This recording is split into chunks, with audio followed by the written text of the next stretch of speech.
Tata power कार्यालय घेरिला Congress. Tata power company मनमुखी कार्य विरोध में कांग्रेस पीसीसी सभापति भक्तचरण दास निर्देश में आज बारिपदा ठारे मयूरभंज जिला कांग्रेस सभापति पूर्णचंद्र विश्वाल नेतृत्व में शताधिक कांग्रेस कर्मी बारिपदा बाघड़ा रोड स्थित मुख्य विद्युत कार्यालय घेराव करने सहित विक्षोभ प्रदर्शन कर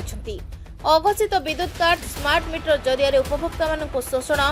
अधिक सुरक्षा जमा राशि उपभोक्ता मानक ठारू आदाय करने विरोध में सरकार को अवगत कराइबा उद्देश्य यह विक्षोभ प्रदर्शन एवं यह समाधान न हेबा पर्यंत एमिति विक्षोभ जारी रहिबो बोली कहिछि कांग्रेस।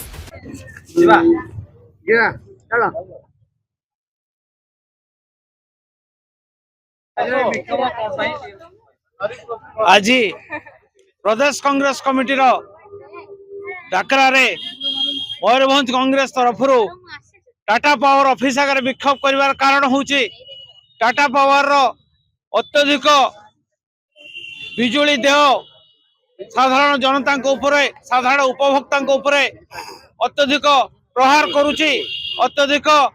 चाप पड़ुची जो साधारण जनता अस्तव्यस्त हो गले। टाटा पावर मनमुखी स्मार्ट मीटर योजना करी अतिरिक्त शुल्क अतिरिक्त देय दे आमे माने नयंत हो गलुनी से आज भारतीय जातीय कांग्रेस तरफ मयूरभंज जिला कांग्रेस तरफ आज टाटा पावर ऑफिस आगे विक्षोभ घेराव कर कारण हूँ एवं मुख्य दाबी हूँ स्मार्ट मीटर को बैन करा जाओ एवं उपभोक्ता जो अजथा कर निया जाउची ताको मध्य बैन करा जाओ एवं अति शीघ्र टाटा पावर ए सबु टिकस को आम पाखर प्रत्याहार कर लो एवं सुरखुर विद्युत उपभोक्ता मान को केमती सुरखुर विद्युत बिजुली जोगाई दिया से बाबद चिंता करू। अच्छा गोटे कथा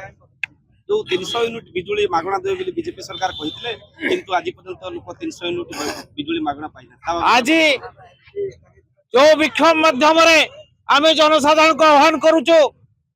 विगत दिन में बीजेपी सरकार जो शासन को आसवा चेष्टा करुला से समय लोक इलेक्शन इस्ताहार माध्यम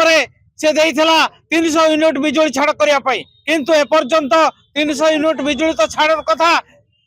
साधारण लोक मैंने अत्यधिक कर भार सही न पारी बिजुली बंद करने गले एणु आमर